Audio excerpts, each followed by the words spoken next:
Welcome to the Exponential Minds Podcast.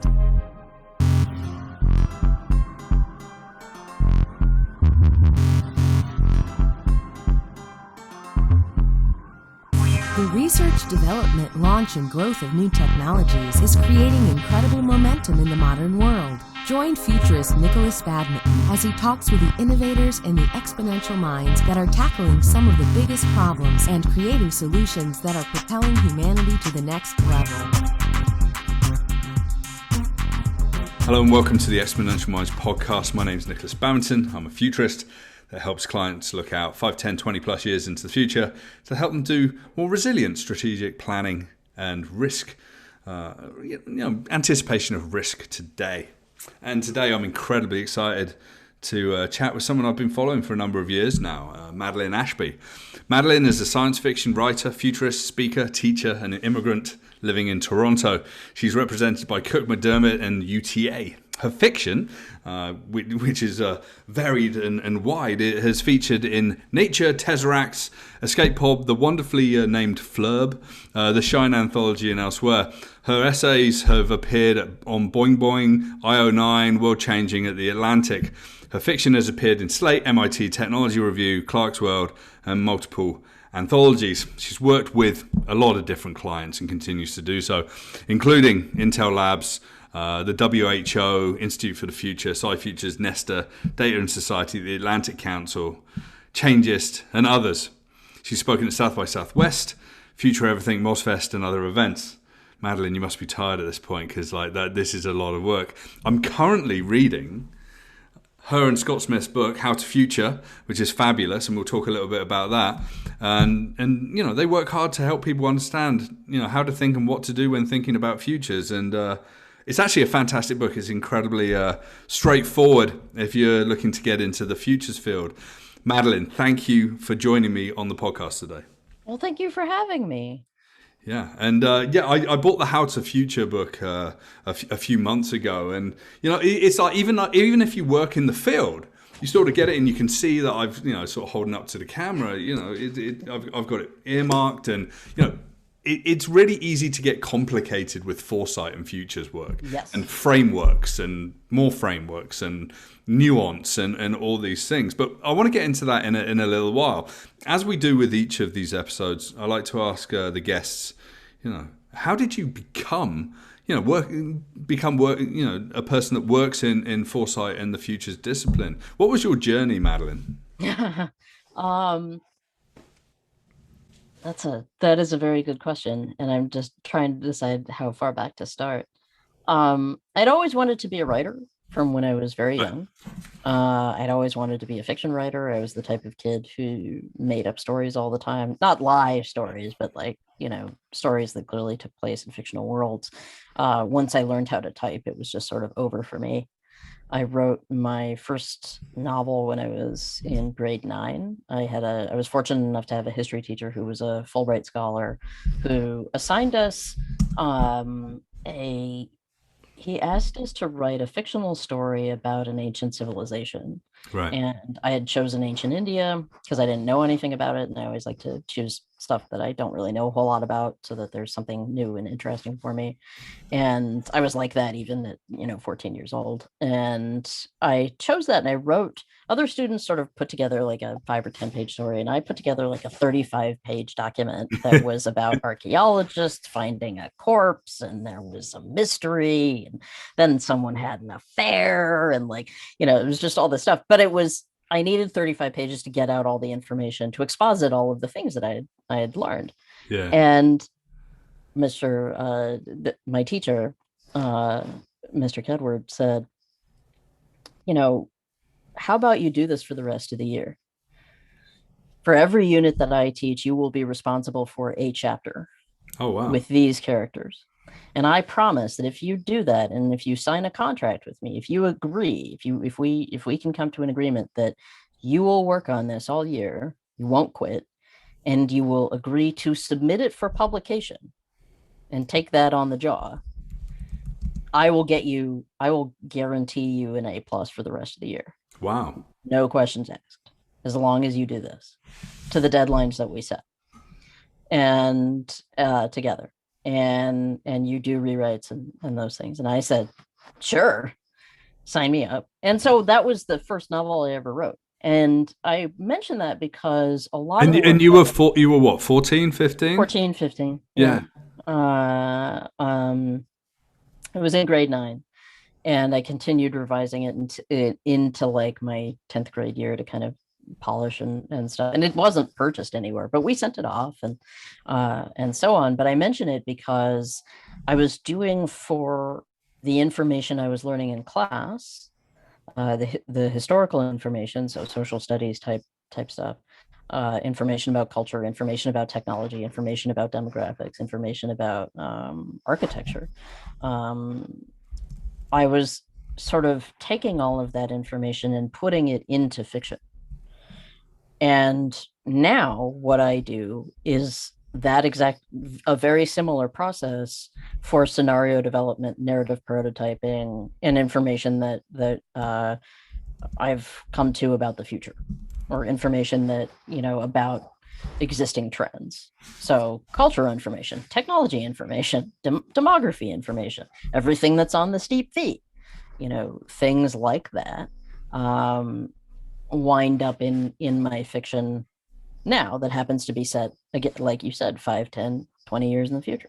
Right. And so it was my introduction. I didn't know at the time, how useful that was going to be. I knew that I was really excited about that project as a writer because it let me do my favorite thing to do. I got excited about going home every day and having more time to write. I got excited about turning chapters in, but I didn't know how closely it was going to mirror or how it was going to train me for the things that I do now. And the way that I wound up in the place that I'm in now is that I had done after I came to Canada, I had already applied for, but hadn't yet been accepted for, or I hadn't already applied for it, but I hadn't already applied for it because I attended a conference at York University. I had submitted a paper and got to read a paper at York University for a program in Japanese animation and cyborg theory. Oh, very. And so I attended a conference, and at that conference, one of the professors there said, "Hey, you should really apply for grad school here. Like, I'll be your advisor if you need one. What are you doing? Like, let's get started." And so I'd already completed a degree in the interdisciplinary studies program there with a project that focused on Japanese animation, cyborg theory, and fan culture. So a lot of Henry Jenkins, a lot of Donna Haraway, a lot of Toshio Ueno and Susan Napier and those folks. And I had written that, and I was in a car. I was really close to sort of graduating. I think I'd already done my defense and stuff. And I was in a car with Carl Schrader, who is a member of the science fiction writers workshop that I am a member of, the Cecil Street Irregulars, which is where I had been. That was one of my landing places when I came to Canada. Right. And Carl and I were in the car together, and he said, "What are you going to do now that your degree is done?" And I said, "Well, I don't know. I guess I should look at PhD programs or, sort of figure out what's next." And he said, "Because I think you should do what I do.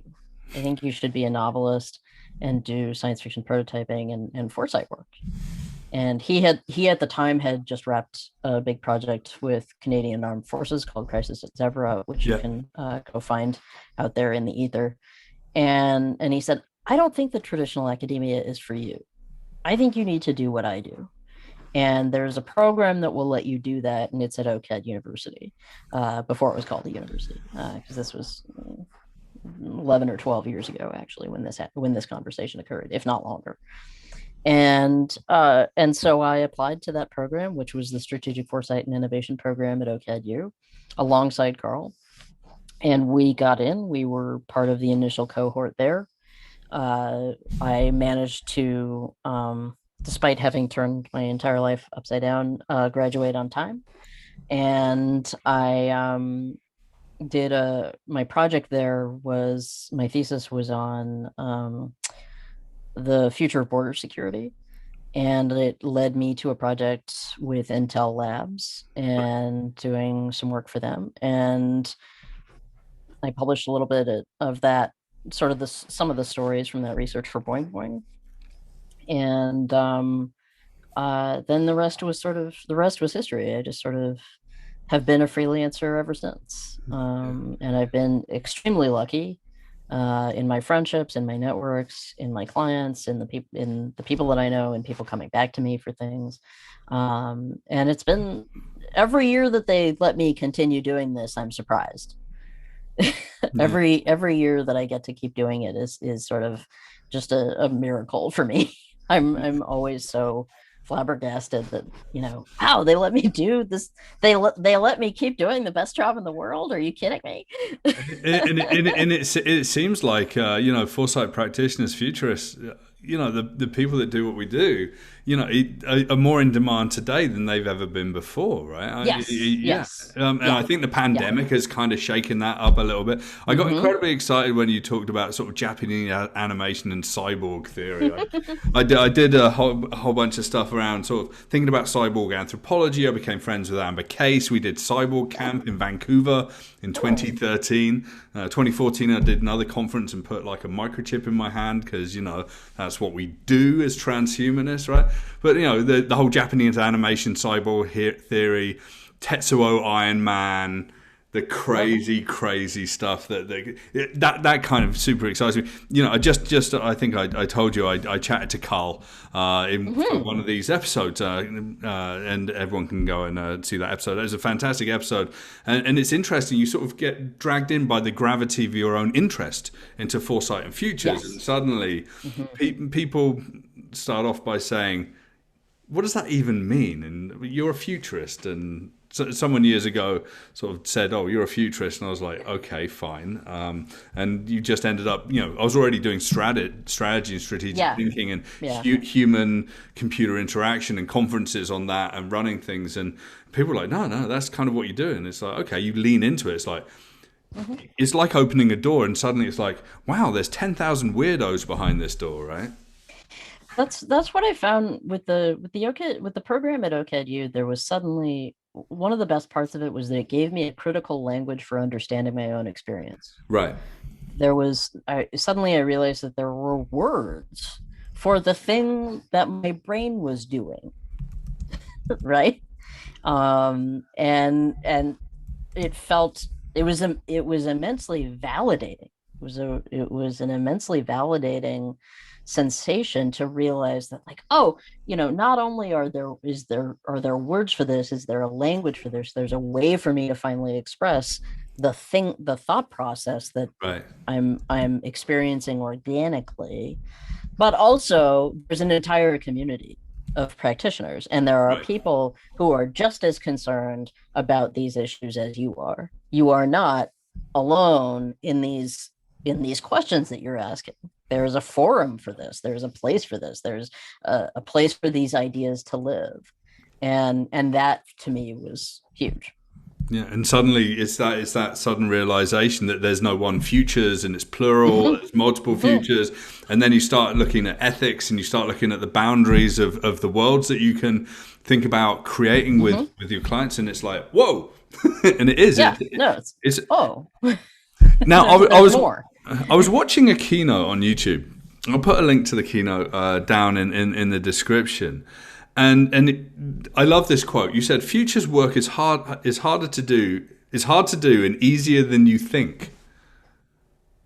Yeah. I mean, can you unpack that for us? It's sort of the hardest thing you'll ever do, but it's easier than you think. I think and the reason I say that is that I think a lot of the limitations, as with so much else in life, the limitations that we put on our futures are the limitations that we put on our futures.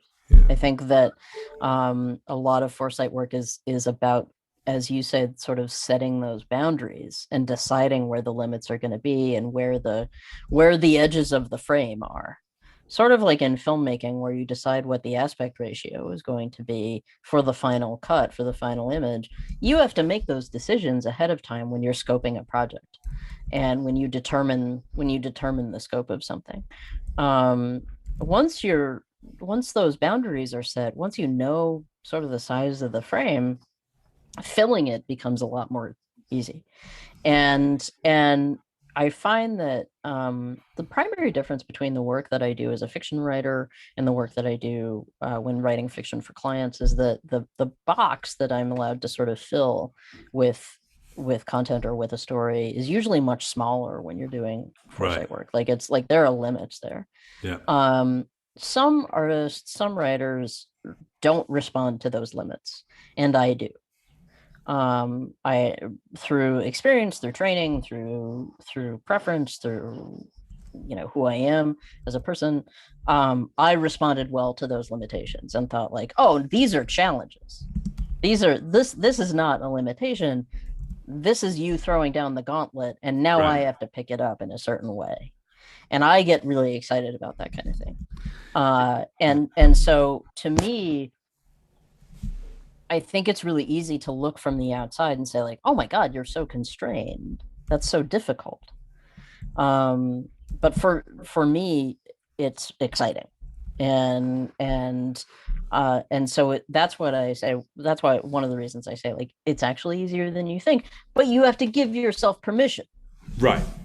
And I think that's the hump that a lot of people have to get over. Certainly when you're in a workshop or in a setting with people, you have to kind of give them the permission to, and I always open with this, like, look, this is a space where you are free to have the thoughts that have bedeviled you. Because I find that once people have been given that permission, suddenly they're full of ideas.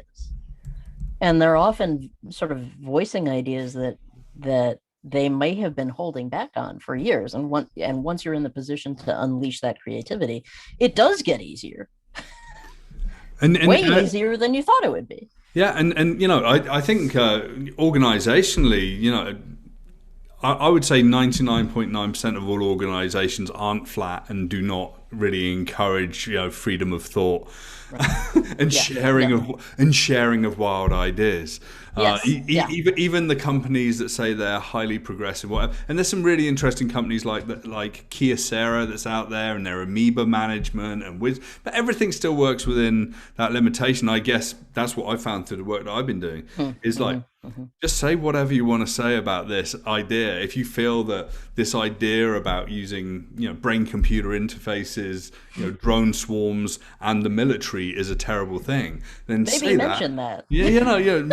Mention it and talk about it, and let's unwrap that. And it's almost with groups of people you suddenly see this freedom, and then some of those people literally go and quit their jobs and go and do something else.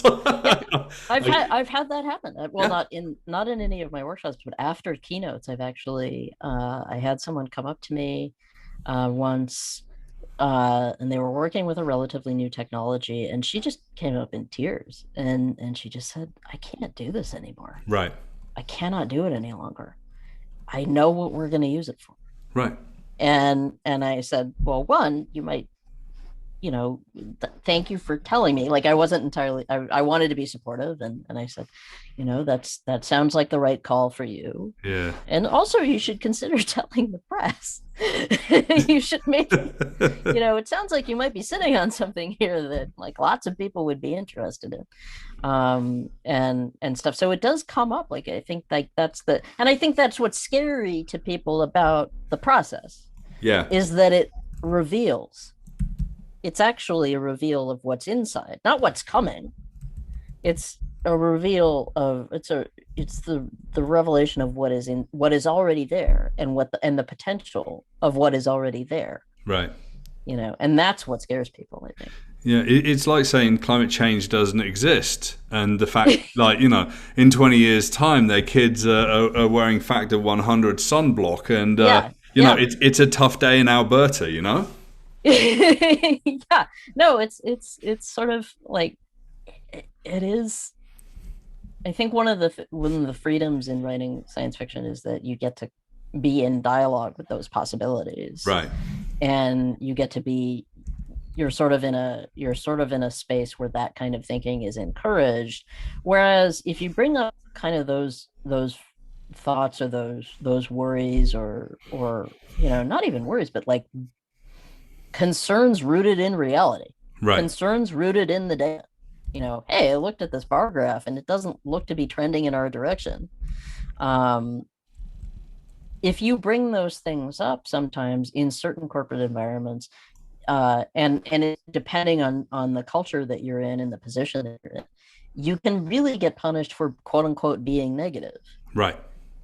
And not being a quote unquote team player, or you're bringing me problems, not solutions, or whatever variation, whatever flavor of the month it is.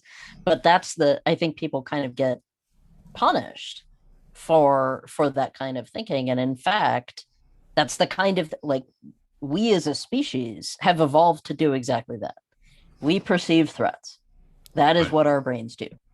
And sometimes to our detriment. We tend to remember threats or remember negative externalities more so than we remember positive outcomes. That's one of the things that we struggle with as a species. But we're oriented to do it for a reason. Yeah. It's been helpful. But there's something here. There's something here that we're touching on as well. Is that person coming up to you saying, "I can't do this anymore." We're kind of activists in a way. I kind of feel that if you're a futurist, you're an activist, right? I feel I'm hesitant to bring that label on myself because Okay. I came from I went to a Jesuit university where we would hold die-ins for Father Romero and the nuns. Right. So and I have activists, I have like genuine sort of activists in my family who work much harder than I do, and who are far more committed to sort of implementing goals, to sort of implementing a kind of reality. What I would say is that sort of futurists can become sort of agents provocateur. Right.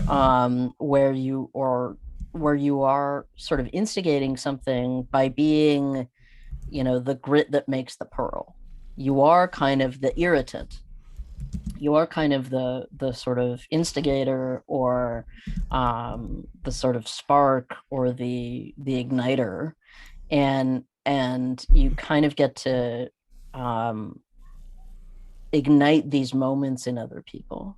And that's one of the privileges of the job. I think for me, it's one of the privileges of the job, is sort of watching the light go on for people where they're like, oh, right. Yeah, that is a possibility. This thing that I've been closing myself off to, or that we as an organization have been closing ourselves off to. Yeah. And stuff. And, I will say, like, I've had people be very angry at like some of the things that I've written. One of the best moments of my career actually happened really early, and I want this to happen again because I enjoyed it so much. A suite of stories that I had written for a client were presented in another country as part of a larger event, and one of the engineers in that room was so angry at the possibilities that had been raised that he actually got up and left. Right. And said, "I'm going to do a counter presentation tomorrow." And I think that's the best use of it in a lot of ways, especially when you're talking about storytelling, narrative prototyping, science fiction prototyping, right, speculative design, design fiction, that stuff in that realm, is that it does ignite that kind of conversation. It does get people angry. It does make them scared a little bit, or it does sort of pique their interest or their imagination. And once you have that, suddenly you're actually able to have that conversation in a way that isn't just, looking at a hockey stick graph. Right. And growth at any cost and all this good stuff. I mean, this is good as well. And I want to touch on this because there's the idea about building, hugely optimistic futures and aiming for those horizons where the world is going to be fantastic, and maybe it's around the technology, and suddenly everyone's using this technology that's going to change the world, and it might be to do with energy or climate, it might be to do with education, waving the flags, all good, we're in that future, right? but I don't think things are that convenient. I always say that the future is hugely inconvenient. Yes. It always has been hugely inconvenient. And sure, you can look at the things that you agree with and walk towards them, and that's all good. But there's all this inconvenience around that one thing that you think it is a positive thing. And having read some of the articles on your website, and we let's touch on your website a little bit because you're updating that and thinking about content or whatever. Very much like me, I'm into dystopian futures. I'm writing a book on dystopian futures. I'm so excited about that. I wrote a chapter called "The Future Starts Now," and I'll send you the chapter. Please do. And it's called, my chapter's called "Start with Dystopia," which is if you actually look into the darkness and realize how bad it can get, that's not a bad place to start. but no one wants to do that, right? Yeah, I feel as though there's also sort of what gets bandied around. I'm actually giving a keynote on Friday for the Science Fiction Readers Association that's sort of related to this. That sort of dystopia is there's a constant debate in science fiction, and it's in science fiction and sort of literatures of the future. Literatures of possible futures about why isn't there more optimism. And I've been in a bunch of optimistic science fiction anthologies. I was part of Project Hieroglyph. I've continued to do a lot of work with ASU CSI. I was part of the Shine Anthology. I keep being invited to these projects, even though a lot of people don't think of me when they think of utopia. Right. But there's a lot of debate about, why aren't people more hopeful? And I think that has to do with what is going on now. That has to do with the realities that they live in every day, and what what information they have about what's happening on the ground. And the information is not always good, and you have to be there for that. There's kind of a ongoing debate about whether or not we need to be writing more hopeful futures to give people a target, right? In the sort of backcast methodology, right, where we design the ideal future, we sort of look at possible ideal futures, and then we think backward from there. We sort of do a work back of what would it take to get there? And people do that all the time in their own personal lives. Where do you want this relationship to be in 5 years? Where do you want to be professionally in 5 years? That kind of thinking is very common. Right. But I think that when you are, there are people who can see very clearly how something might go wrong. Right.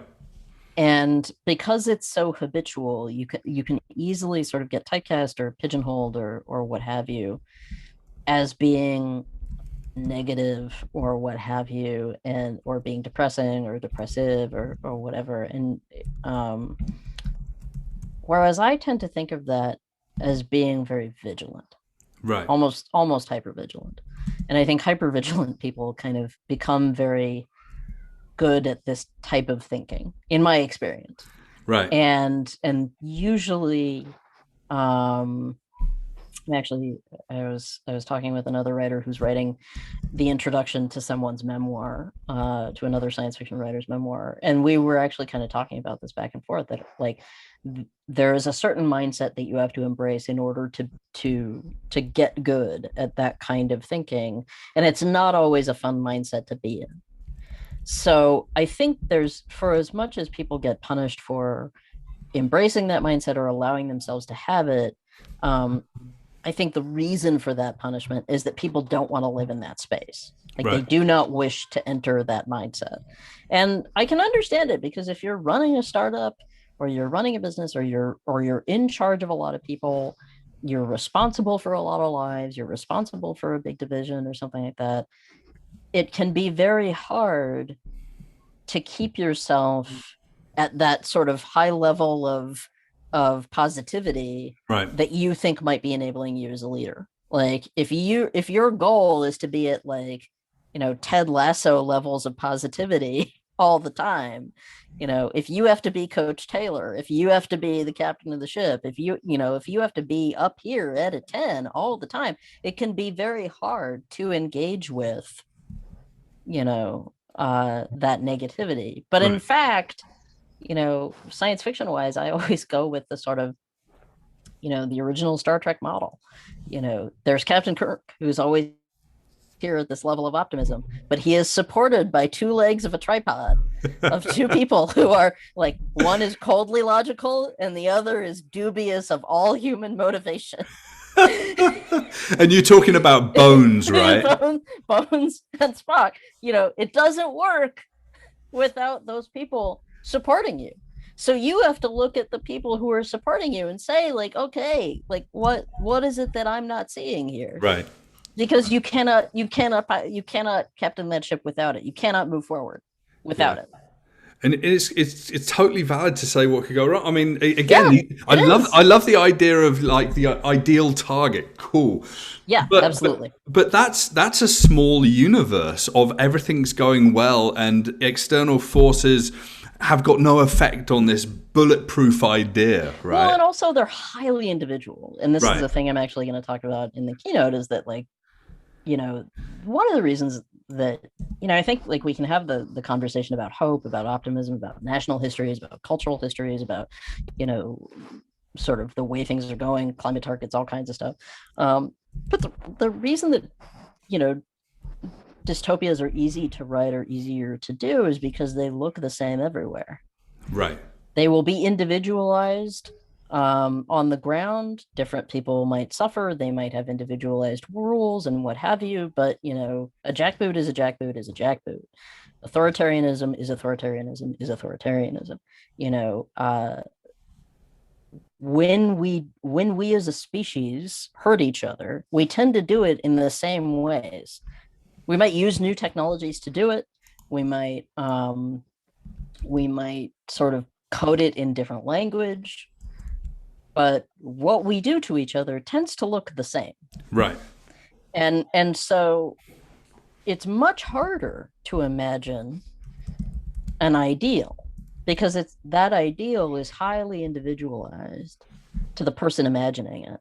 In the same way that, your vision of a possible afterlife might be different. Your vision of an ideal relationship is going to be different. Your vision of retirement, your vision of your dream house, your vision of, how you'd like to raise your children, like all those things, those are highly individualized and that's a matter of bespoke tailoring. Whereas dystopias are off the rack. Those are ready to wear because they look exactly the same. They fit exactly the same.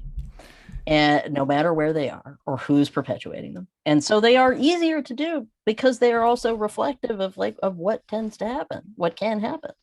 But I think when the value of a utopia, and again, this is a thing that I'm probably going to bring up in this keynote, is that the value of the utopia is that when people describe their ideal, when they are describing those things, they're actually telling you where they have been wounded.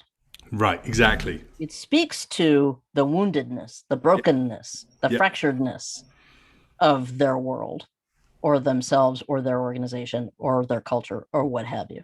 Like they're showing you the parts that in the what's it called, the kinserukui, the Japanese tradition of filling cracks in pottery with gold. They're telling you what has to be filled with gold.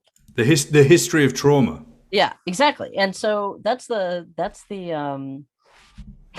one of my friends calls me the future trauma lady, and I was like, oh, he's like, I call you the FTL, and I was like, oh, like faster than light, and then he's like, no. So yeah. Do you know what the history of trauma lady is? That's fantastic. At the same time, I mean, future trauma ladies. I was telling you about Dark Futures, this series, and someone called it the Black Mirror of TED Talks, and I kind of like that. I kind of like that. It was cool. just about that. So the rationale is, there are many hidden systems in the world, and a lot of those hidden systems are bad. And once we start to see the hidden systems, we can't go back. Many years ago, I remember waking up at 5 a.m. I was in my partner's bedroom at the time. different part than I'm with now. And I was just like staring at the floor, shaking my head, like worried about stuff. And it was just when I started to look at, the whole ideas behind sort of hacking cybersecurity, but also privacy, security, identity, surveillance capitalism, the whole thing. And they looked up and they were like, "Are you okay?" I'm like, "No." And she's like, "Why?" It's like, "I've learned too much." Yeah. You're traumatized, but you have to sort of heal that in a way and think about that. I think you have to, if you're doing the real work, you have to engage with like actual pain that people have felt. Right. And say like, look, the path that we are on is causing these problems. Yeah. And say, look, some of this is not working for everybody. And in this and this way. Like, and those things are going to shape how people make decisions in the future. So, for example, in Canada specifically, we have dealt with, and in Ontario specifically, we have dealt with horrific conditions in long-term care homes during the pandemic. Right. COVID-19 ravaged long-term care homes such to the degree that the Canadian Armed Forces had to be sent in, and the reports that they delivered back were absolutely appalling in the details that they revealed in terms of standards of care, in terms of like how people were being treated, in terms of workload, all of it, top to bottom.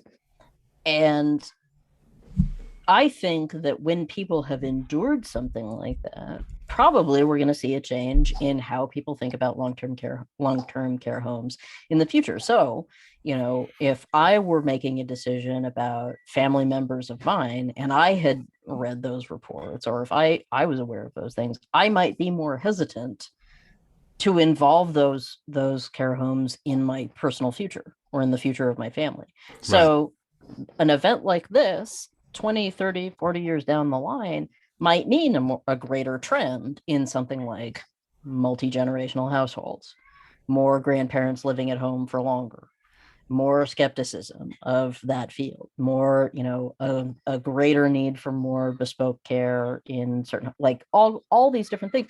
But it's born out of being willing to look at a report that is actively troubling. Right. And it's like active distrust of health workers that may choose to, we don't want to get vaccinated. And it's like... Yeah, no, and that's being willing to look at those things. The fact that they have to work 3 jobs because, there's no permanent health workers, and suddenly you're traveling between places, and that comes back to the familial situation, which might come from immigration to Canada and the struggles and where they live, which might mean that their kids are maybe being influenced by gangs on the street, which actually comes from trauma, which is based on... It becomes this complicated, web. And what is it? I think someone said it's like keep asking why. Right? Yeah. Keep asking why and why the Socratic and method why. of why times 10 is always useful. It's like drill deeper. Because I think like there's this expectation that when you learn more, it'll get simpler. And in fact, the opposite is true. The deeper you dig, the more complicated things get, and the more complex they are. And you see that things are connected. And I think the way that we understand knowledge to work now, and the way that we educate people, is to silo different kinds of knowledge and to assume that they're not connected. And that's why I think in tech we have like a huge amount of problems where if you're assuming that you just need more developers and not more people who are familiar with culture, with philosophy, with literature, with humanities, or with just humanity, us as a species, that's where you consistently run into problems. And I know a lot of technical writers and a lot of those people and technology consultants who have saved their startups lots of money in lawsuits and wasted time by raising concerns, right? By not approaching everything as a development problem. It's like, no, this is a different kind of problem, but it's a problem, and it's your problem. When you entered this business, it became your problem. And you almost lose control if suddenly like something's being spoken in a public domain and PR has gotten a hold of it and is there, suddenly you've got the ability to fix it. I mean, we saw this with Timnit Gerbu and what happened with Google and AI and the ethics piece. And I've worked with people in Google and they're fantastic individuals. So it also comes down to the individuals in organizations and thoughts about, the boundaries of what should and shouldn't be done. And I'm talking more abstractly than that particular example, right? And it's interesting, but then it goes into a PR cycle, and advertising and public relations is all about, what was it Don Draper in Mad Men says? We invented happiness to sell more nylons. Something like that. Yeah, it's sort of and I worked in advertising. I absolutely hated it, and I literally got fired for telling a board of directors exactly what they needed to hear. And then 2 years later, suddenly none of them were working in that board of directors. The CEO was gone, and they were following a strategy that I suggested that day. Go figure, right? Yeah, but that doesn't mean that seen it happen. I wasn't the only one saying that. Basically, after 2 years, I think everyone was saying that. But the foresight that we have sort of takes us there. And this conversation sort of fascinating to me. And we're coming sort of to the end of the time of this conversation. But really pushing into the darkness as well as realizing that there's light here is incredibly, positive at the back of this. But you've obviously written a lot of science fiction, and you obviously write a lot of sort of sci-fi prototypes and whatever, for clients as well. I mean, how does that work? I mean, you say you sort of work within a box, and I completely agree. Writing a 250 word story is infinitely more difficult than having, say, 5,000 words. Oh, and more people will read it, and every word's got more sort of energy behind more to do. It has more weight to carry. Yeah. I mean, how are you finding that creates sort of ripples in the organization you work with? It's tough to say. Because often I will not be privy to that conversation. Right. Often they will. I might hear about it later. I might hear about it, when their event is done or something like that, or I might not hear at all. Right. I might also just not hear at all. There have been times where a thing that I described in a story showed up later, or a version of it kind of showed up, I remember that slide deck. In someone else's advertising campaign, or in someone else's, where it's I remember them working on that, or something like that. There are times when you can tell that there are moments when you are aware that you thought of something, or you sort of imagined something that was definitely very possible.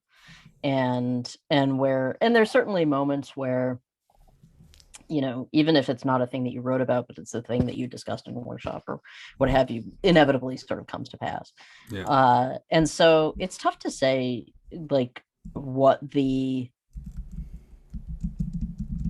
you're not necessarily judged in that same way. There isn't that, but I think that's also kind of a failure on my part.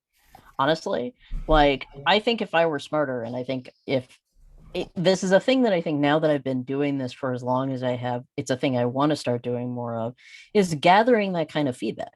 Yeah. Is saying okay, how do you think that this will be useful to you? And I think when I was starting out, I didn't really have the courage to do that. When you're just starting out, and I was in a very vulnerable place when I started out. I was really just sort of grabbing for things that I could get, and sort of astonished that this was even happening. And now that I feel as though I now know more about what I'm good at and not good at, and where I need to improve, now I kind of want to start drilling for that kind of feedback, so that the next 10 years are even more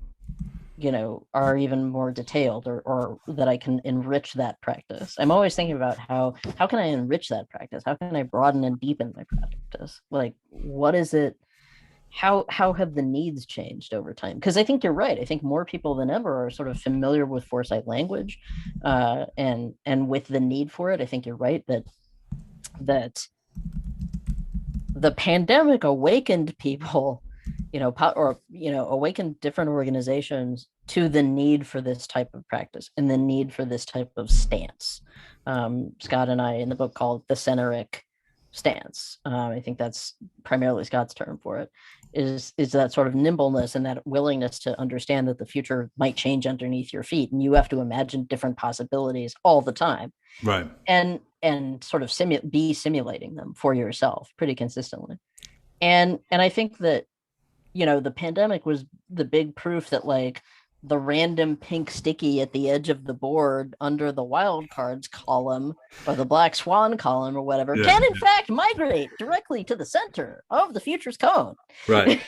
and once it's there, it tends to kick the other stickies out of the way pretty violently. And then you have to roll with it. And I think that like understanding that like that, no, things are going to be different. Yeah. Getting people over that hump or over that, helping them over that crest, I guess, is where I think suddenly there's an awareness of the utility of Futures work. Do you know what you just said has made me rethink something? I've always sort of stood, you stand on stage and you've got the words that you say that, okay, this is going to have an impact, and people sort of like, yes, and they're like writing it down or taking it like, change is inevitable. You either change or change happens to you. Yeah. I'm gonna change that today. Right? And It's going to be change is inevitable. You either change or change happens to you. Sure. Constantly. Yeah, no, that's the thing. Like I've spent the past year, possibly the past year and a half, just saying like, look, guys, like the roller coaster is not gonna stop. Right. Like it might slow down. Roller coaster might slow down, might come to a level for a while. You might plateau on the roller coaster, but there will be more loops. Right. You will be upside down again at some point. And we've seen it here, but this is the the preview. These are the coming attractions. Like this will happen again. Yeah. Whether it's this, whether it's another virus, whether it's massive communications shutdowns, infrastructure attacks, other natural disasters, meteorites, or localized things like, the reason that California had all the N95 masks is because they are constantly on fire. Right. Fire season gets longer and longer, and now it's just fire year, whatever. And so it's like, it's not that California quote unquote knew or they were in on some sort of thing. It's like, no, they had been living in that part of the future already. Yeah. They already had real estate there and stuff. So I think the future for me, like what I notice is that the future kind of comes in waves from the margins. It always comes in from the edges, right? And so you will find people who are already living in that future, who are already they know how to surf those waves. They already know how choppy it can get. And the preppers were wildly validated, right? They part of it for some values of that, in that they had access to materials, they had access to certain things, they had they did not have to go outside as frequently. Right. But the flip side was that there were people who had experience, who were not prepped, but who had experience. They were prepared through their experience of being caregivers, of being, homeschool teachers, of being people who, if like it's not an accident that, queer organizations and community centers were able to respond extremely effectively to a virus. Right. That the surviving population, the people who had miraculously not been, killed by a policy, were able to respond quickly and enforce and understand the changes to lifestyle that needed to happen in terms of, this is what this is. This is what it is to have your life threatened in this way. And I think that there were populations sort of all over the world that had understood how to be nimble, and they were marginalized populations that understood how to be nimble and how to care for each other in the face of organizational incompetence. because when something has not been designed for you and has been designed to exclude or not include, or just not include you, I think that you come up with circumventions, and those circumventions, I think, are what we have noticed to be very valuable. And those ways of caring for people, right? We've seen such ingenuity in small businesses, in amongst teachers, who were suddenly asked to do an impossible thing, and then did it, and then went out and did it. And so you find it in the places where, not just in the populations or in the groups or affinity groups or whomever that are actively concerned with being prepared, but also with people who have just always had to be prepared. Right. Yeah. And I think the idea of always being prepared is something that's incredibly important for a society that's just aware and paying attention. Yes. Right? Yeah. And if you're suddenly at our level of paying attention and everyone's like that, that's not a good world either, right? Because that's just endless doom scrolling for everyone. We're constantly looking for something. Yeah, no, and that's the thing. You have to have limits to that. You have to set boundaries around that. I remember standing on West Georgia Street in Vancouver, and I lived in Vancouver for a number of years. And I remember it was about 4 or 5 years into doing the Futures work and having done lots of writing, whatever. And I stood there and I was like, oh shit, it's like Neo in the Matrix. You see lines of code everywhere, right? Suddenly it is, and you see the signals everywhere. And it's like, oh, have you noticed this? And whatever. I say this to my clients. It's like, just keep your eyes open and look a little, just sit on a bench and look at people and see culturally what's happening, see what technologies they're using, seeing their moods and whatever. I think it's hugely. It's one of the questions that I get asked a lot is like, how can you keep doing this? Yeah. How do you keep doing this? How can you keep doing this? And that is where it becomes kind of I think one of the reasons that we ended up writing How to Future was that, one, people kept asking, like, where do you start? Like, what is the one book on this that will educate me on this, but that will also tell me whether or not this is for me? Right. One of the best uses for the book, I think, is for people to kind of dip toe in those waters and say, like, am I into this? Right. Is this for me? and make that choice, because the next question we get asked, or that I get asked fairly consistently, is how can you keep doing it? Right. And how are you putting up, like, what do you do when the murder wall of trends is literally a wall of murders? What do you do? And how do you navigate that? And it's not easy. I'm not going to pretend that it is.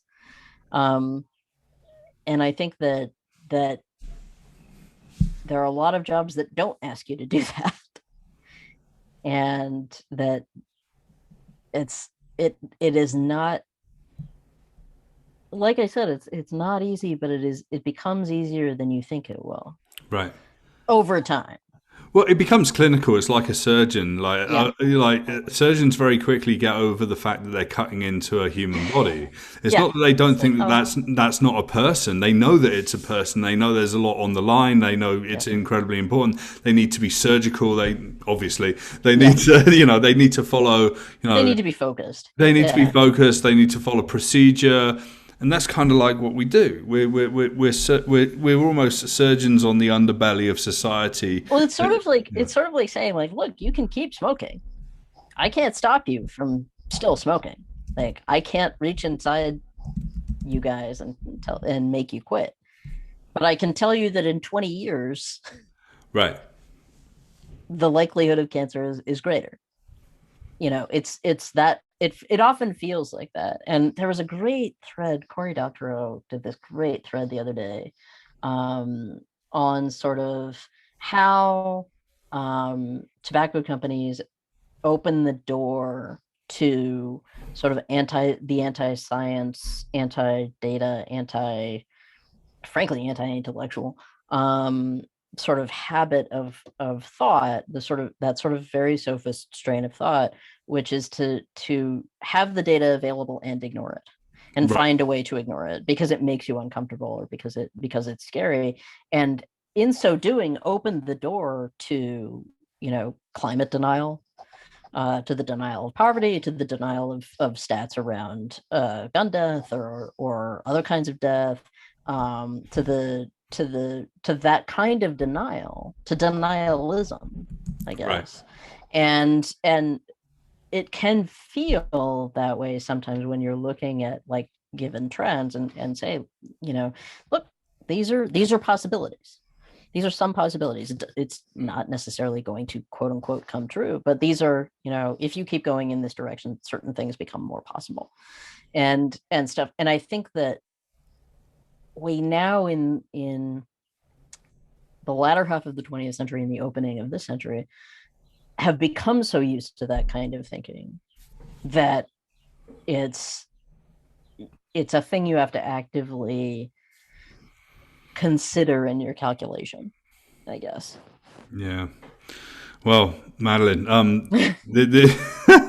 we've covered ground. We've covered ground in this conversation. Yes. And when we get out of this strange pandemia that we occupy, we'll meet up. We'll go for a coffee. I'd love it. And you have to come and do a talk at Dark Futures. Please, absolutely. I'd be very pleased to. People can't wait to come back to that event. I can't wait to run it again. But Madeline Ashby, someone I've followed for a long time. This conversation's been fantastic and a real pleasure for me. So it's finally fantastic to be connected with you to talk about everything from Captain Kirk, Spock, and Bones and their dynamics through to the book How to Future, leading and sense making in an age of hyperchange, and everyone go and buy this book. Even if you're in foresight, it's like a checklist of making sure that you are staying on the track of doing what you need to do in the field. I think it's really good.